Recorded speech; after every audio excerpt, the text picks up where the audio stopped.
안녕하세요. 저는 30대 초반의 여성으로 한 번 결혼을 했다 다녀온 돌싱이기도 합니다. 제가 이혼을 하게 된 이유는 남편과 결혼 후 저를 못 잡아먹어 안달이 났던 악독한 시어머니 탓도 있겠지만 가장 결정적인 이유는 바로 상간녀와 바람이나 눈이 뒤집혔던 남편 때문이 아니었나 싶어요. 그 인간은 저를 버리고 상간녀와 살겠다고 제 앞에서 무릎까지 꿇고 빌기까지 했던 인간이었으니까요. 왜 하필 그런 사람을 믿고 결혼해 제 인생을 망쳤던 것인가 싶기도 했지만 지금은 크게 한번 인생 공부했다고 생각하는 중입니다. 그 덕분에 저도 완전 새로운 삶을 살 수 있었으니까요. 저희 친정집은 제가 태어날 때부터 그리 넉넉한 형편은 아니었습니다. 그래서 저는 고등학교를 졸업하자마자 바로 취업 전선에 뛰어들어야 했죠. 남들 다 가는 대학, 왜 너만 못 가냐며 말씀하시는 분들이 계실지도 모르겠지만, 저에게는 집안 형편을 무시하고 대학에 들어간다는 것 자체가 큰 사치였습니다. 하지만 대학을 나오지 못한 저의 상황을 감사하게 여길 때도 잠시 있었습니다. 제가 집안 형편으로 대학에 가지 않은 덕분에 취업한 회사에서 남편을 만나게 되었으니까요. 저는 고등학교를 졸업하자마자 어느 작은 중소기업에 경리로 취업하게 되는데 거기서 저희 회사 거래처 사장인 남편과 처음 만나게 되었습니다. 남편은 남들이 이름만 들어도 다 아는 좋은 4년제 대학을 나와 빠르게 사업을 시작해 젊은 나이에 제법 성공한 유능한 사업가였습니다. 그래서 처음 저에게 보이는 남편의 친절도 그저 일적인 관계에서 나오는 예의상의 친절인 줄 알았죠. 그것이 남편이 저를 이성으로 생각하며 보이는 관심과 호감이라고는 전혀 상상하지 못한 겁니다. 고졸의 회사 격리라고 하지만 신입에 잡다한 일이 나는 보잘것없는 저를 좋아해 줄 거라고는 생각지 못했으니까요. 남편을 보며 멋진 사람이라고 생각은 했지만 감히 그와 저를 이성으로 엮어볼 생각을 하지 못했던 것입니다. 그가 저에게 고백을 해오기 전까지는요. 남편은 사업상 저희 회사에 대해 묻고 싶은 게 있다며 주말에 저에게 시간을 잠깐 내어 만나달라고 부탁을 했었고, 일개 사원의 신입인 저에게 묻고 싶은 일이 무엇일까 의아한 생각도 들었지만, 거래처 사장의 부탁이니 차마 무시할 수 없어 나가게 되었습니다. 그동안의 행동으로 보아 저에게 이상한 행동을 할 사람도 아니라고 느꼈고요. 그렇게 주말에 약속을 잡아 남편을 만나게 되었는데 남편은 회사 일에 대해 물어보는 것이 아니라 저를 영화관이며 분위기 좋은 카페에 식당을 데리고 다니며 데이트 비슷한 것을 하는 것이었습니다. 하지만 저는 그때까지도 남편이 설마 저에게 관심이 있어 그러는 것이라 생각을 하지 못했습니다. 그래서 다 늦은 저녁이 되어 헤어질 무렵 남편에게 정중히 물었습니다. 김 사장님, 저에게 저희 회사 일로 묻고 싶은 게 있다고 하셨는데 아직도 말씀이 없으셔서 혹시 무슨 일 때문에 그러는지 여쭤봐도 될까요? 아, 실은 오늘 회사 일 때문에 연진 씨를 만나자고 한 것이 아닙니다. 네, 그럼 무슨 일 때문에 저 사실 연진 씨를 오래전부터 좋아하고 있었어요. 처음 본 순간 반했습니다. 그래서 어떻게든 연진 씨를 개인적으로 만날 방법을 생각하다가 이렇게 거짓말을 하고 만난 것입니다. 정말 죄송합니다. 네? 연진 씨, 지금 만나는 남자가 없는 것이라면 저에게 기회를 주시면 안 되겠습니까? 저 이래 보여도 꽤 괜찮은 남자입니다. 누구보다 연진 씨에게 멋진 남자친구가 되어줄 자신 있습니다. 그러니까 저에게 한번 기회를 주시면 안 되겠습니까? 그렇게 저희는 연애를 하게 되었고, 사귄 지 3년쯤 되었을까? 자연스레 앞날을 약속하며 결혼을 하게 되었습니다. 하지만 저희 두 사람의 결혼이 그리 순탄했던 것만은 아닙니다. 저희 친정 부모님은 제 남편을 보고 매우 마음에 들어 하시며 더는 집 걱정 말고 제 행복만 생각하라며 축하해 주셨지만 시댁의 반응은 그 정반대였으니까요. 시아버지를 일찍 여의고 홀로 아들을 잘 키운 것에 대해 엄청난 자부심을 가지고 계셨던 시어머니는 제가 마음에 들지 않으셨던 것입니다. 명문대 졸업에 일찍 성공한 본인 아들과 달리 고졸 출신의 집안도 변변치 않은 며느리가 절대 눈에 찰 리 없었죠. 하지만 제가 아니면 평생 결혼을 하지 않을 것이란 남편의 고집을 시어머니는 결코 꺾을 수 없었고 저희는 그렇게 결혼식을 올리게 되었습니다. 그리고 그때부터 못난 며느리를 얻은 시어머니의 화풀이가 시작되었죠. 남편이 출근하자마자 시어머니가 저에게 수시로 연락을 해온 것입니다. 매일 시어머니의 집으로 불러 저에게 집안 청소며 빨래며 음식이며 일을 시켰습니다. 예, 오늘 집안 대청소를 할 생각이니까 욕실이랑 베란다 청소부터 하거라. 창문들도 신문지로 깨끗이 빡빡 닦고 끝나면 주방 물건들 꺼내서 다 닦아서 정리하고 이불들은 세탁기로 돌리면 깨끗이 안 빨아지니까 화장실 욕조에 물 받아서 빨도록 하고. 내 말 알아들었니?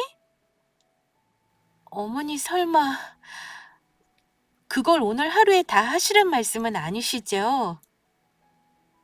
그럼 몇 개 할 일도 없는데 오늘 다 하지. 다음에 또 하니? 빨리 끝내고 우리 승우 퇴근 전에 집에 가서 저녁 준비도 해놓고. 너는 집에서 놀면서 거머리처럼 우리 아들 피 빨아먹고 사는 것이 그 정도도 못하니? 집에서 놀아 피둥피둥 살찐 것 좀 봐. 그리고 너 우리 집에 와서 내가 일 시킨 거 승우한테 말하기만 해봐. 그때는 너 죽고 나 죽는 거다. 절대로 가만 안 둔다고. 알겠어? 집안이 변변찮아 배운 것이 없어 그런가? 아니면 고졸이라 배운 것이 없어 멍청해서 그런 건가? 막대 먹어서 시어머니 말에 토나 달고. 아유, 내 팔자야. 남편과 결혼 후 저는 살이 찌기는커녕 점점 말라가고 있었습니다. 시어머니의 시달림에 편할 날이 없었거든요. 그리고 저를 더욱 괴롭게 했던 것은 시어머니의 이중적인 태도였어요. 남편이 없을 때는 저를 못 잡아먹어 안달이 시어머니였지만 저를 괴롭힌 것을 티나지 않게 하려는 것인지 남편이 있을 때는 그런 살뜰하고 정 많은 시어머니가 없었거든요. 우리 새아가 많이 먹어라. 내가 우리 새아가 먹으라고 맛난 음식 잔뜩 했으니? 네? 예, 어머니 감사합니다. 맛있게 잘 먹을게요. 남편 보는 앞에서 제 숟가락 위에 불고기 한 점을 올려주셔서 삼키는데 불고기가 아닌 꼭 돌덩이를 씹어먹는 기분이었습니다. 하지만 저에게 잘해주는 척 연기하는 시어머니의 행동에 남편은 많이 감격한 듯 했습니다. 엄마, 우리 연진이한테 잘해줘서 정말 고마워. 결혼 전에는 엄마가 연진이 미워해서 두 사람 사이에 안 좋을까 봐 내가 얼마나 걱정했는데. 그런데 모두 괜한 걱정이었나 봐. 두 사람이 이렇게 잘 지내는데. 역시 우리 엄마 정말 멋있다니까. 얘는 이렇게 예쁜 새아가를 이 엄마가 왜 미워하겠니? 우리가 얼마나 사이좋게 지내고 있는데 엄마는 우리 새아가 친딸처럼 여기고 있다고. 안 그러니 새아가? 그, 그럼요 어머니. 정말 감사해요.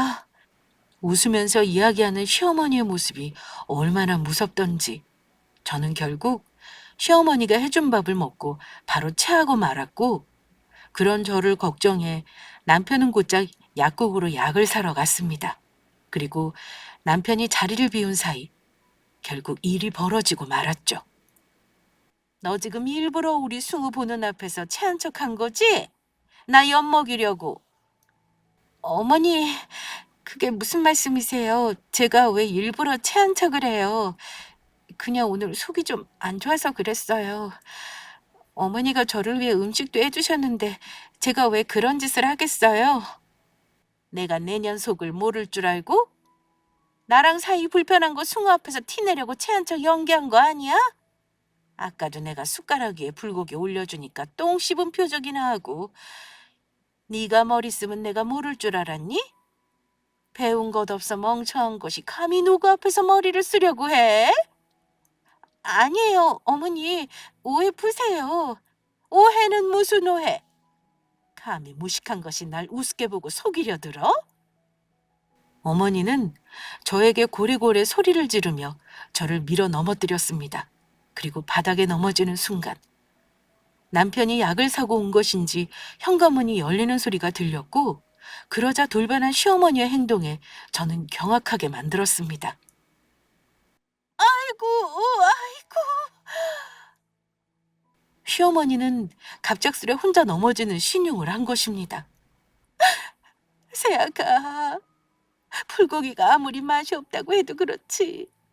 내가 해준 불고기를 먹고 체했다고 이 시어머니를 밀어 넘어뜨리면 어떻게 하니?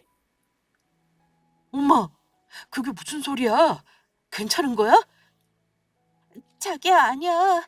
나는 어머니 넘어뜨린 적 없어. 그냥 어머니 혼자 넘어지신 거야. 그래, 우리 새아가가 밀었어도 이 엄마가 혼자 넘어진 거다. 나는 괜찮으니 마음 쓰지 마라. 다시는 며느리 좋아한다고 불고기 같은 거 하지 않으마. 내가 잘못했다. 자기 우리 엄마한테 이게 무슨 짓이야? 정말 실망이다. 어머니는 저를 밀어 넘어뜨린 것을 남편에게 들키지 않기 위해 제가 본인을 밀어 넘어진 척 연기를 하신 거였고 게다가 저에게 억울한 누명까지 씌운 것입니다. 남편은 시어머니의 행동을 고지고대로 믿고 저에게 화를 냈던 것이고요. 이미 지난 일이지만 아직도 그날에 당한 일을 생각하면 충격이 이만저만이 아닙니다. 그래서 그날 저희 부부는 이간질한 시어머니 덕분으로 집으로 돌아가 처음으로 부부싸움을 하게 되었습니다. 하지만 그 이후 저는 남편에게 자초지정을 설명해 주었고 남편은 저에게 바로 사과를 해왔습니다. 그런 일이 있었구나. 자기야, 그것도 모르고 화내서 미안해. 나는 엄마가 그런 행동까지 하실 줄은 정말 몰랐어. 아니야. 나도 내가 자기한테 많이 부족한 사람인 거 알아. 어머니 입장에서는 나 같은 며느리 마음에 안 차실 수도 있는 거니까. 어머니가 잘하셨다는 거는 아니지만 나도 어머니랑 잘 지내보도록 더 노력해 볼게. 자기가 왜 부족한 사람이야? 자기를 먼저 좋아해서 사귀자고 한 것도 나고 결혼하자고 먼저 청혼한 것도 나야. 자기는 내가 선택할 만큼 멋지고 괜찮은 여자라고. 그러니까 다시는 그런 말 하지 마. 자기야, 그렇게 말해줘서 정말 고마워. 자기 말 들으니까 조금 위로가 된다. 힘이 나. 나도 정말 고맙고 미안해. 앞으로는 무슨 일 있으면 자기 말 먼저 들어볼게. 그리고 우리 엄마 이해해줘서 정말 고마워.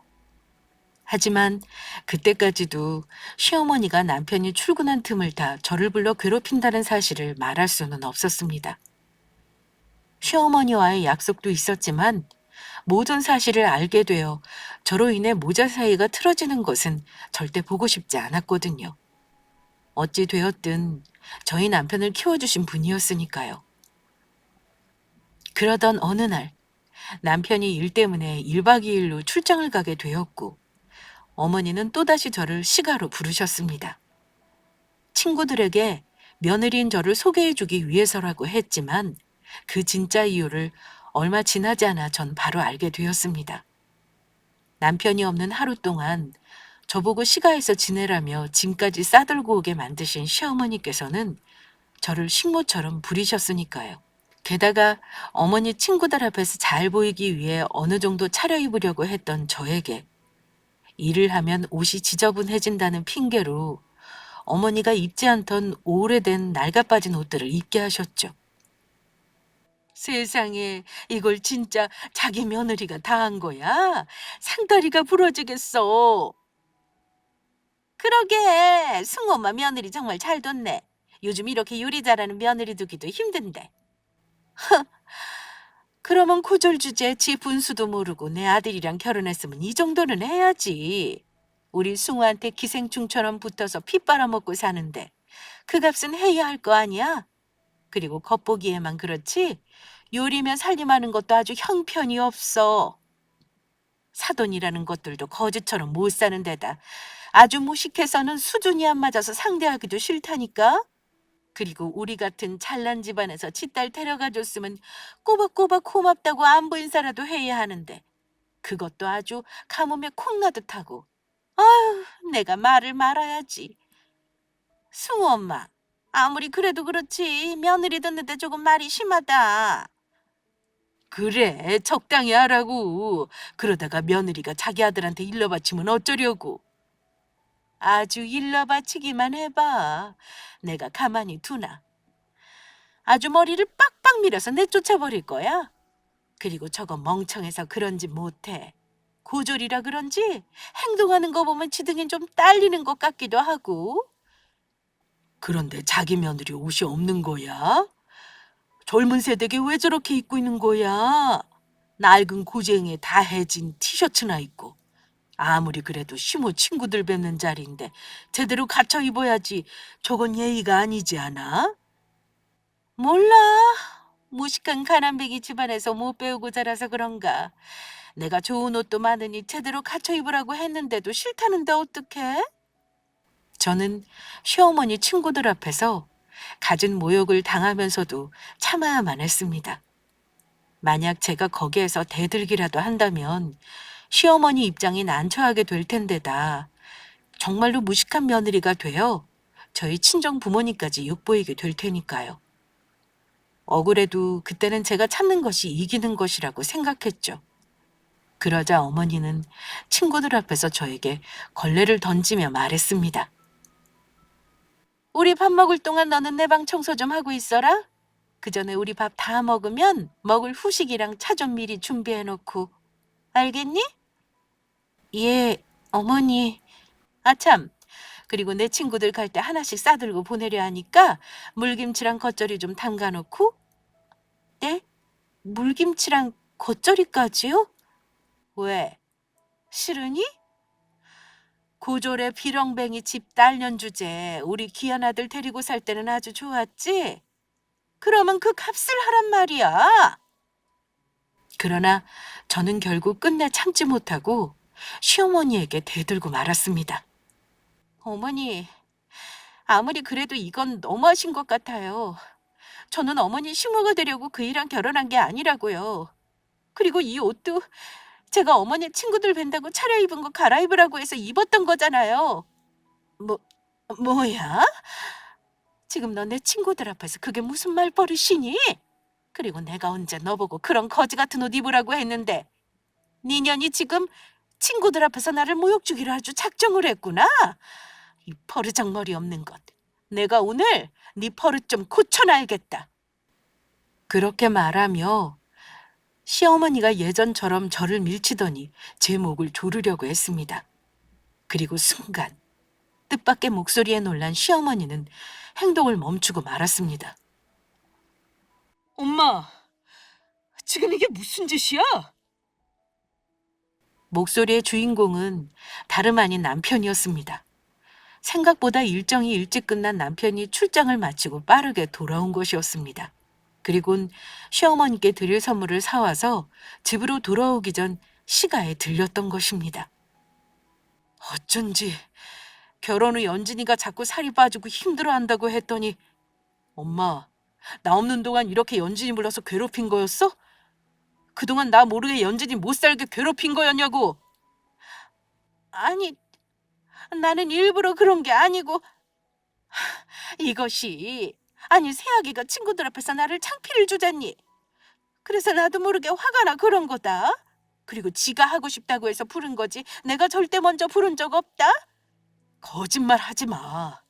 좀 전에 엄마랑 연진이 하는 이야기 전부 들었으니까. 고절의 비렁뱅이 집안 딸년이라니 어떻게 엄마 며느리한테 그런 소리를 할 수가 있어? 연진이 그 누구도 아닌 엄마 아들의 부인이라고. 앞으로 엄마 집에는 연진이 데려오지 않을 테니까 그렇게 알아. 앞으로 만나도 나만 만나. 엄마는 다시는 연진이 얼굴 보여주지 않을 거니까 엄마는 며느리 얼굴 볼 자격도 없어. 그날 이후로 저는 정말로 시댁에 발을 끊게 되었습니다. 시어머니가 미안하다며 여러 번 사과하였지만 그동안 제가 말하지 못한 시어머니와 있었던 일을 남편에게 전부 털어놓자 더는 어머니와 저를 만나게 하면 안 된다고 남편이 결론을 내린 것 같더라고요. 그 덕에 저는 더는 시댁에가 시집살이를 하며 살지 않게 되었습니다. 남편도 어머니 때문에 저를 고생시켜 미안하다고 여러 번 사과하였고요. 그렇게 저는 한동안 남편과 행복한 결혼 생활을 하며 아주 잘 지낼 수 있었습니다. 저밖에 모르는 남편을 위해 더욱 열심히 내조하며 그가 편히 사업을 할 수 있도록 집안 살림을 돌보았고요. 하지만 시간이 흐르면 사람도 변하는 것일까요? 저는 사람이 그렇게 쉽게 변할 수 있다는 사실을 남편을 통해 처음 깨닫게 되었습니다. 꼴 같던 신혼도 지나고 서로에게 익숙해질 시기가 되었을 무렵 어느 날부터인가 일이 바쁘다며 가정생활을 소홀히 하는가 싶던 남편은 어느 순간부터 출장이 잦아지며 외박을 하기 시작한 겁니다. 여러 의심되는 정황이 있었지만 그래도 그런 악독한 시어머니한테서 저를 지켜준 남편이니 끝까지 믿으려고 했었습니다. 저에게 한통의 전화가 걸려오기 전까지는 말이죠. 혹시 김승우 씨 부인 되시나요? 네, 그런데 누구세요? 아, 나 댁 남편이랑 바람 피운 상간녀인데 우리 정말 너무 사랑하고 있거든? 그러니까 당신이 우리 사이에서 좀 사라져줘야겠어. 저는 그 말을 믿을 수가 없었습니다. 지금은 조금 변하긴 했지만 그렇게 다정하고 믿음직했던 남편이 바람이라뇨. 그래서 전 남편의 상간녀라고 주장하는 여자를 만나 당장 확인하기로 하였죠. 하지만 저는 상간녀를 만나러 간 자리에서 바닥에 주저앉을 뻔했습니다. 글쎄 만나기로 한 카페에 갔더니 상간녀 옆에 저희 남편이 버젓이 같이 앉아 저를 기다리고 있었던 것입니다. 저는 떨리는 목소리로 간신히 두 사람에게 이야기할 수 있었습니다. 지금 두 사람 이게 뭐하는 짓거리들이야? 여보, 나도 이렇게 될 줄은 정말 몰랐어. 당신 알기 전에 지연이랑 정말 헤어지려고 했다고. 그런데 너무 사랑하게 된 걸 어떡해? 그러지 말고 당신이 양보해서 이혼해주면 안 될까? 당신 행복하자고 우리 두 사람 헤어져서 불행해질 수는 없잖아. 두 사람보다는 한 사람이 불행해지는 것이 낫지 않겠어? 승우 씨 말이 맞아. 당신 때문에 왜 우리가 헤어져야 하는데? 승우 씨가 사랑하는 건 당신이 아니고 바로 나라고. 그냥 당신이 나보다 승우 씨를 먼저 만난 것 뿐이지. 당신보다 날 먼저 만났다면 승우 씨가 당신 같은 건 쳐다도 안 봤을 거라고. 지금 두 사람 할 말 다 했어? 여보, 그러니까 제발 이혼해주라. 승우 씨가 사랑하는 건 난데? 왜 우리 승우 씨가 당신이랑 살아야 하는데? 참담한 배신감에 몸이 떨렸던 것도 잠시. 저는 그보다 더한 분노로 참지 못하고 두 사람을 향해 폭발했습니다. 메고 왔던 가방으로 두 연놈을 온 힘을 다해 패기 시작한 것이죠. 니들이 그러고도 사람이니? 사람이야? 무릎 꿇고 잘못했다고 빌어도 모자랄 판에 어디 바람 피운 것들이 당당하게 나한테 이혼을 요구해? 너희 같은 것들은 나가 죽어야 해. 나가 죽어! 아, 여보, 그만해. 아, 우리 지연이 몸도 약한데 이러다 다치겠어. 제발 그만하라고. 우리가 뭘 잘못했는데?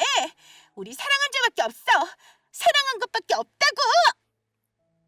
저는 진이 다 빠질 정도로 두 사람을 두들겨 패준 후에 집으로 돌아왔습니다.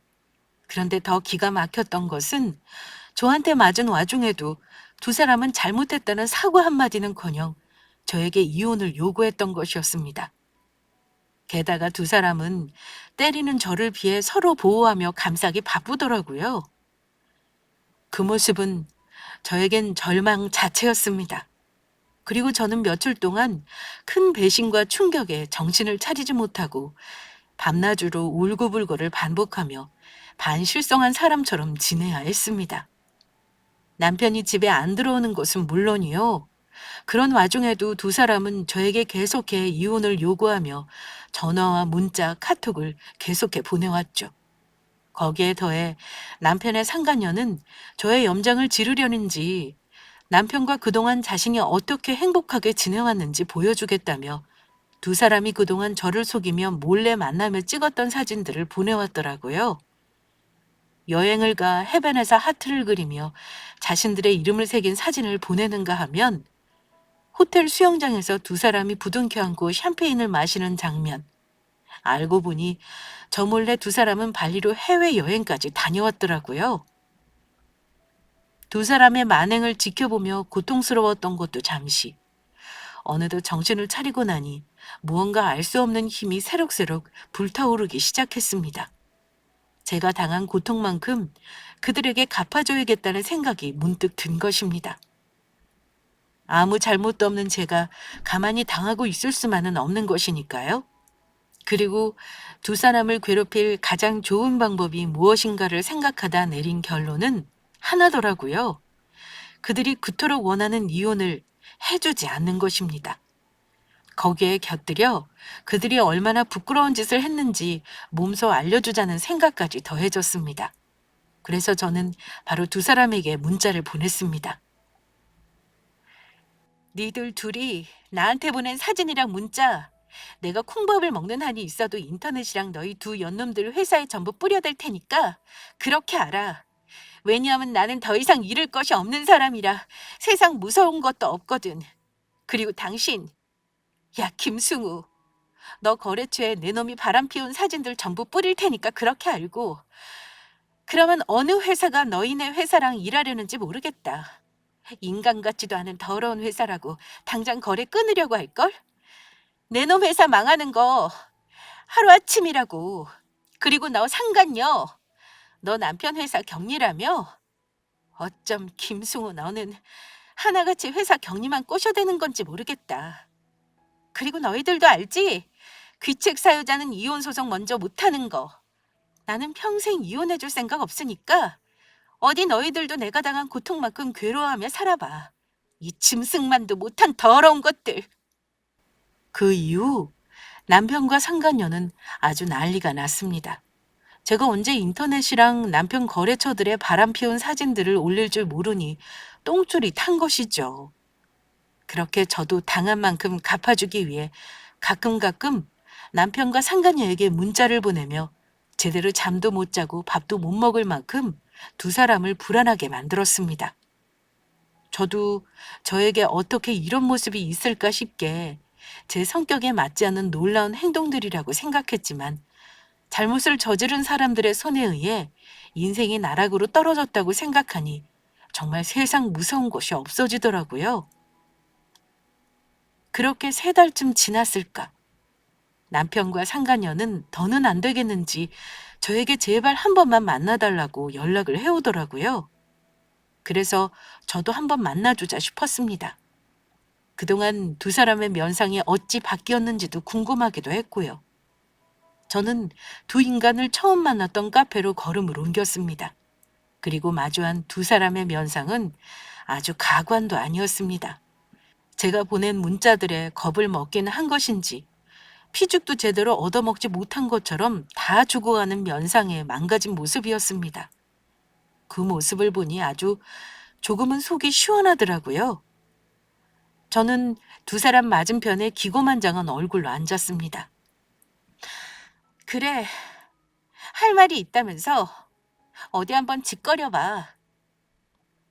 그러자 두 연놈은 무슨 큰 결심을 한 듯이 비장한 표정으로 서로에게 눈짓을 주고받더니 사람들 보는 앞에서 벌떡 일어나 제 앞에 무릎 꿇고 앉아 두 손이 닳도록 빌기 시작했습니다. 여보, 내가 잘못했어.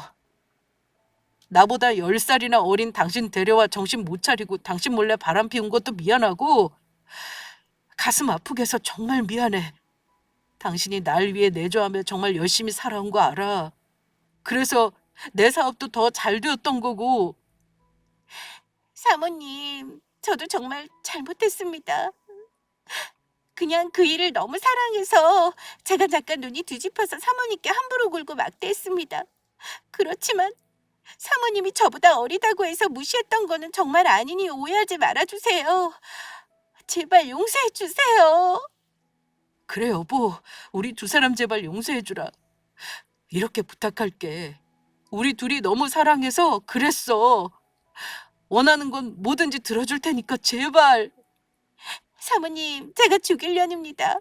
그러니까 저희 두 사람 불쌍하게 여겨서라도 제발 한 번만 용서해 주세요. 좋아. 그러면 두 사람 헤어지라면 헤어질 수 있겠어? 사모님, 제발 저희 못 헤어져요. 아직도 너무너무 사랑한다고요. 여보, 우리 못 헤어져.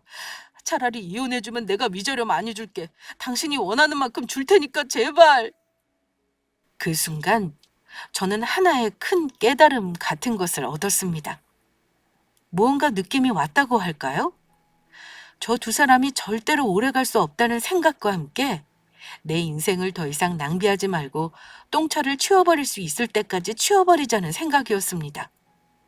상간녀가 떠나고 나면 남편은 제가 헤어지자고 해도 헤어져 주지 않을 수 있다는 그런 꺼림칙한 예감이 문득 들었거든요. 그래서 저는 그때 못 이기는 척 남편의 제안을 받아들이기로 했습니다. 하지만 남편은 마지막까지 정말 궁색하고 치졸한 모습을 보이더라고요. 그런데 여보, 정말 미안한데 엄마한테는 우리 이혼한 거 비밀로 해주면 안 될까? 당신한테 엄마가 못되게 굴었을 때 그렇게 당신 없으면 죽을 것처럼 굴어놓고 내가 바람 피워서 이혼한 걸 알면 분명 날 비웃을 거라고. 너무 쪽팔려서 그래. 그리고 그 잔소리는 어떻고. 그러니까 우리 이혼한 거 제발 비밀로 해줘라. 엄마가 당신한테는 절대로 연락 못하게 할게. 저는 이미 남편과 재산 분할을 하며 제가 원하는 것 이상의 막대한 위자료를 받은 상태였기에 아쉬운 것이 없었습니다. 그래서 그 정도는 못해줄 것도 없다고 생각했죠. 어차피 시어머니와도 어쩌다 연락하는 사이가 된 지 오래였고 이미 만나지 않은 관계였으니까요. 그렇게 저는 남편과 결혼한 지 6년 만에 한 번 다녀온 돌싱이 되었습니다. 그 이후 저는 이혼의 아픔을 견디며 차곡차곡 앞날을 설계해 나갔습니다. 남편에게 받은 위자료를 생각하면 편히 지내도 되겠지만 남편과 이혼 후 깨달은 사실은 사람의 앞날은 한 치 앞도 알 수 없다는 것이었어요. 그래서 부동산 재테크를 공부하게 되었고 노하우를 쌓아 대출을 받아 작은 건물 하나를 사게 되었습니다. 그리고 얼마 지나지 않아 제가 산 건물 주변으로 재개발이 들어가면서 제가 산 건물의 가격이 오르게 되었습니다. 결혼 전 잠깐이었지만 격리라는 직업으로 사회생활을 해 숫자 계산이 남들보다 빨랐고 또 좋은 물건을 알아보는 센스가 큰 도움이 된 것입니다. 그래서 전 처음 산 건물을 팔아 더 좋은 건물을 매입하게 되었고 그렇게 3년이 지나자 저는 제법 좋은 상권에 위치한 건물의 건물주가 될 수 있었습니다. 그리고 역시나 저의 예상대로 남편은 저와 이혼한 지 얼마 안 돼 그 상간녀와 헤어졌더라고요. 그렇게 죽고 못 살 것 같더니 상간녀가 남편 몰래 새롭게 만난 남자와 바람 피운 걸 들키게 되었다는 것입니다. 게다가 저와 이혼 후 무슨 이유에서인지 남편 회사의 거래처가 하나둘씩 끊기면서 망해가고 있다는 소식이었습니다. 하지만 이미 끝난 인연이니 저와는 상관없는 일이라 여겼습니다. 제가 잘 나가는 건물주가 된 사실을 알고 전화한 뜻밖의 인물만 아니었다면. 아가, 나다. 잘 지냈니? 내가 그동안 너에게 너무 소홀했던 것 같아 한번 연락해봤다. 시어머니로서 잘 챙겨주지 못한 것이 미안하기도 하고. 그런데 너 성수동에 큰 건물 하나 샀다며? 그 건물이 엄청 비싼 건물이라고 하던데 사실이니? 역시 우리 며느리다. 우리 승우가 며느리 하나는 정말 잘 골랐다니까. 저와 연락하고 지내는 지인분 중 어머니와도 연락하고 계시는 분이 있었는데 아마도 그분을 통해 제가 건물주가 된 사실을 알게 되었던 것 같습니다. 그런데 이혼한 전 남편이 아직 저희 이혼한 사실을 밝히지 않은 것인지 시어머니는 아직도 저를 당신의 며느리라 착각하고 계셨습니다. 전 모든 걸 떠나 뻔뻔한 시어머니 태도에 참을 수가 없었습니다. 가난한 집안의 고졸 출신의 며느리라며 저와 저희 친정을 무시하며 저를 죽도록 괴롭힐 때는 언제고 제가 건물주가 되었다는 소식에 태도가 돌변한 것이 저를 분노하게 만든 것입니다. 다시금 시어머니가 저를 못살게 굴며 괴롭히던 시절의 일들이 어제 일처럼 새록새록 떠올랐습니다. 그래서 저는 참지 않고 시어머니에게 직접 물어보았습니다. 어머니, 그런데 그 전에 저한테 뭐 할 말 없으세요? 저는 뒤늦게라도 시어머니한테 미안하다는 사과를 받고 싶었습니다. 그때도 시어머니의 친구분들을 불러 저를 괴롭힌 것을 사과했지, 그동안 자기 잘못에 대해 저에게 제대로 사과한 적 없었으니까요. 하지만 오히려 적반하장으로 나오는 시어머니의 태도는 정말 뻔뻔하기 짝이 없었죠. 어? 무슨 할 말? 그나저나 아가, 너 건물 산 거 우리 승우가 벌어온 돈으로 샀을 텐데 나한테 모르는 척 싹 입 닦는 건 아니겠지? 네가 은혜를 아는 사람이라면 앞으로 네 시어머니한테 더 잘해야 한다. 알겠니? 고졸 출신의 네 주제에 우리 아들 만나지 않았으면 그런 꿈을 살 주제나 되었겠어? 그러니 앞으로는 네 남편을 낳아준 이 시어머니인 나를 알아서 잘 모시고 감사함을 살라는 이 말이다. 어머, 그러셨어요. 그러면 제가 어머니 말씀대로 어머니를 잘 모시고 감사하며 살려면 어떻게 해야 할까요? 너무 어이가 없어. 시어머니 말을 비꼬며 묻는 말이었는데 시어머니는 그걸 어찌 받아들인 것인지 제 말에 신이 나셨습니다. 역시 네가 건물주가 되더니 좀 알아듣는 귀도 생겼나 보다. 아가, 난 네가 성공할 줄 알았단다. 그러니까 내가 하고 싶은 말은 네 건물에서 나 장사 좀 시켜주거라. 너도 알다시피 요즘 승우 회사가 안 좋잖니. 그러니까 아무래도 내가 직접 노후 준비를 해야 할 것 같아서 카페나 차리게 1층 상가 자리 중 목 좋은 곳 하나를 나한테 주면 좋겠구나. 우리 아들 돈으로 네가 건물주가 된 덕분에 비렁뱅이 너희 친정도 이젠 그 덕 보며 잘 먹고 잘 살 텐데 그 정도는 당연히 해줘야지. 네가 아무리 못 배운 애라도 그 정도 상식은 있는 아이라고 생각한다. 그리고 내가 오늘 연락한 것은 우리 숭한테는 절대로 비밀로 하고. 시어머니 말에 화가 나 비꼬아 물었던 것도 사실이었지만 이제 남편과 끝난 사이고 남남이니 웬만하면 그냥 좋게 넘어가려 했습니다. 하지만 마지막까지 저를 고졸 출신이라 무시하며 저희 친정까지 비하하는 시어머니 언행에 더는 참을 수가 없었습니다. 그래서 저는 시어머니에게 한 방 먹여줄 생각으로 말했죠. 예, 어머니. 어머니에게 받은 은혜 당연히 갚아드려야죠. 이자에 이자까지 쳐서 확실히 보답해 드릴게요. 그러면 가게 계약하러 언제 오시겠어요? 이제야 네가 정신을 차리나 보다. 이 시어머니 말도 잘 듣고. 그렇게 시어머니는 아무것도 모른 채 얼마 후 계약서를 쓰러 제 사무실로 찾아왔습니다. 그러고는 자신이 건물주라도 되는 듯이 저희 사무실 직원을 종 부리듯 하며 막대했습니다. 야, 우리 며느리한테 월급 받아먹고 사는 주제에 커피 하나 제대로 못 타와? 내가 분명히 얼음 가득 넣어서 시원한 커피로 타오라고 했지? 그게 무슨 말씀이세요? 분명 조금 전 따뜻한 커피로 타오라고 말씀하시지 않으셨나요? 이 버르장머리 없는 게 어디에서 말대꾸야? 너도 고졸 출신이니? 우리 며느리 시켜서 확 차르라고 할까 보다 당장 다시 타와. 그 모습을 어이없이 지켜보던 저는 어머니에게 가게 계약서를 내밀었습니다. 그러자 시어머니는 계약서도 제대로 읽어보지 않고 콧노래까지 부르며 도장을 찍으려 하더라고요. 그래서 저는 계약서에 도장을 찍으려고 하는 시어머니를 말리며 한마디 했습니다. 어머니 잠깐만. 어머니, 그런데 제가 아무리 생각해도 걱정이 돼서 그러는데 가게 빌려드리면 보증금이랑 월세 전부 감당하실 수 있으시겠어요? 보증금은 2억이고 월세는 1,400만 원 정도인데요. 그리고 카페 차리려면 비용도 상당할 텐데 정말 전부 다 감당하실 수 있겠어요? 혹시 주변 상권 분석이랑 유동 인구, 인테리어 비용이랑 인건비, 재료비 등은 전부 계산하시고 차리신다고 하신 거 맞죠? 카페 운영 경험은 있으시고요? 설마 무식하게 아무 계산도 없이 무작정 카페 차리신다고 나오신 건 아니죠? 아무리 자리가 좋아도 요즘같이 경쟁 시대에 개나 소나 가게 차린다고 잘 되는 게 아니라서요. 지금 뭐라고 했니? 개나 소나? 그리고 네가 있는데 내가 보증금이랑 월세를 왜 내니? 네가 전부 내주기로 한 거 아니었어? 우리 아들 돈으로 건물을 샀으면서 그 정도는 당연히 해줘야지. 그리고 가족끼리 무슨 돈을 받아? 이 아줌마가 정말 아무것도 모르시나 보네. 뭐라고? 아줌마? 지금 네 시어머니 보고 아줌마라고 했어? 그래.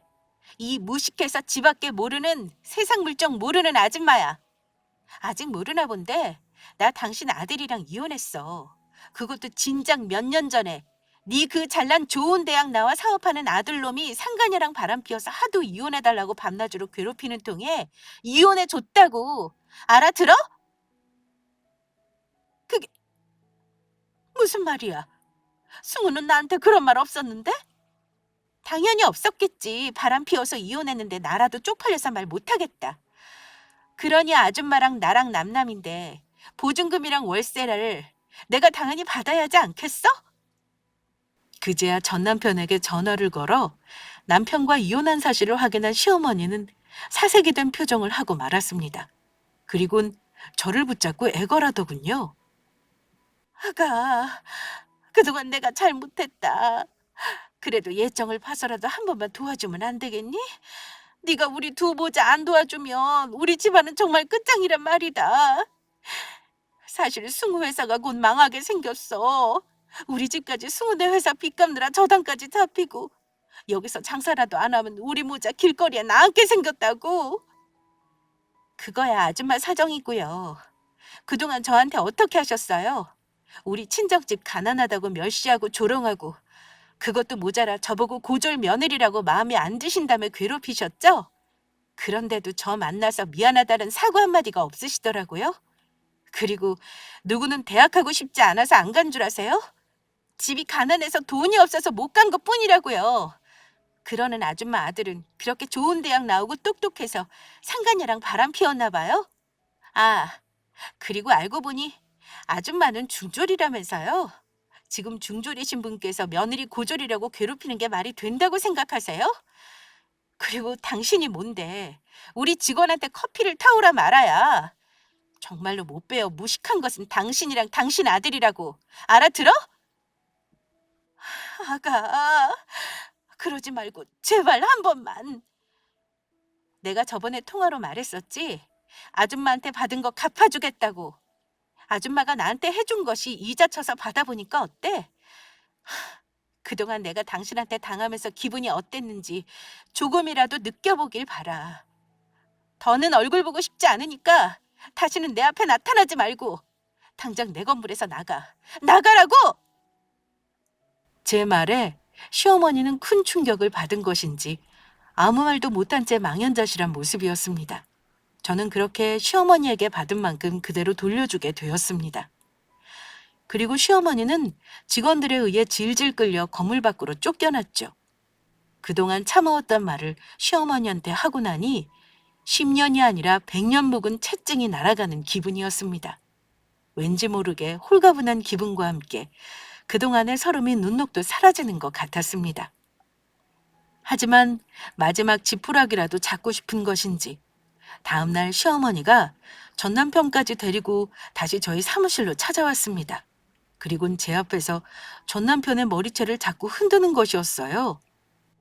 당장 며느리한테 사과하지 못하겠어? 잘못했다고? 앞으로는 안 그럴 테니 한 번만 봐달라고 그래. 누가 아니? 승우 네가 진심으로 사과하면 며느라기가 다시 받아줄지. 아가, 너도 우리 승우랑 재결합하는 거 생각해주면 안 되겠니? 이 이혼 전부 물리자꾸나. 부부싸움 칼로 물베기라고 이런 일로 쉽게 갈라서면 되겠어? 둘이 행복하게 사는 거 보는 게 이 시어미의 꿈이다. 그래 여보, 그동안 내가 전부 잘못했어. 당신 나랑 헤어지는 동안 성공해서 건물주 되었다며? 정말 대단하다. 이럴 줄 알았으면 당신이랑 이혼 안 하고 사는 건데 얼마나 후회됐는지 몰라. 자기야, 내가 자기한테 정말 잘할게. 우리 다시 시작하자. 나 한 번만 받아주라, 어? 자기야, 나 받아줄 거지? 무릎까지 꿇고 한 번만을 외치며 비는 남편의 행동에 제가 해줄 말은 하나였습니다. 저는 손목 운동을 하며 손을 한 번 푼 후 남편의 뺨을 후려 갈겼습니다. 어디서 더럽게 자기야, 자기는? 나는 너같이 멍청하고 더러운 자기 둔 적 없으니까 당장 당신 무식한 엄마 데리고 꺼져. 다시 한번 내 앞에 나타나면 그때는 스토커의 영업방해로 경찰에 신고할 테니까 그렇게 알고. 예전에 내가 아니라고. 감히 주제를 알고 넘볼 걸 넘봐. 이 뻔뻔한 잡것들아. 전 남편과 시어머니는 그렇게 다시 한번 저희 직원들에 의해 붙잡혀 쫓겨났습니다. 저희 사무실로 쳐들어올 수 있었던 것도 직원들이 점심을 먹기 위해 잠시 자리를 비운 틈을 다 들어올 수 있었던 것이었습니다. 그 후 시어머니와 전 남편 모두 제 경고가 무서웠는지 저는 저를 찾아오는 일은 없었습니다. 그리고 전에 들은 이야기로는 전 남편은 정말로 회사가 망해 시모와 거리에 나앉게 되었다고 합니다. 저희 친정집을 비렁뱅이 집안이라 욕하더니 정작 시어머니가 진짜 비렁뱅이 신세가 된 것입니다. 그런데 남편의 회사가 망한 이유가 참으로 통쾌했습니다. 저와 결혼 당시 남편이 상간녀를 데리고 이곳저곳을 당당히 돌아다니는 것을 남편 회사의 주요 거래처 사장님이 목격하게 되었고, 그것이 소문이 나 여러 회사에서 거래가 끊기면서 나락으로 간 것이었습니다. 남편의 바람을 목격한 사장님의 사위도 회사 격리와 바람이나 도망을 갔었는데 그 일로 사장님의 따님이 큰 충격으로 마음의 병까지 얻으며 한동안 크게 고생을 했었다는 것입니다. 그런데 알고 보니 사장님의 사위와 바람 피웠던 상간녀가 바로 제 전 남편과 바람을 피웠던 바로 그 상간녀였던 것이었고요. 그런 일이 생겼는데도 정신을 못 차린 상간녀도 문제였지만 가정이 있는 남편이 조강지처를 버리고 바람 피운다는 사실에 남편의 거래처 사장님은 본인의 딸이 생각나 참을 수가 없었던 것이었습니다. 그래서 거래를 끊으며 여러 거래처에 이야기를 해두었던 것 같습니다. 한마디로 자업자득이라고나 할까요? 조강지처를 벌이면 어떻게 되는지 하늘이 남편에게 알려준 것 같기도 했습니다. 그리고 저는 현재까지 남들이 부러워하는 떵떵거리며 사는 건물주로 누구보다 잘 먹고 잘 살고 있습니다. 마지막으로 전 시어머니에게 하고 싶은 말이 있는데요. 인생은 학벌이 전부가 아니니 제발 학벌로 사람 따지지 말라는 말과 함께 본인 앞가림이라 잘하고 살라는 말을 이 자리를 통해 꼭 전하고 싶습니다.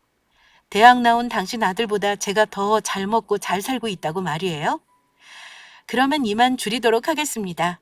제 이야기 끝까지 들어주셔서 감사합니다.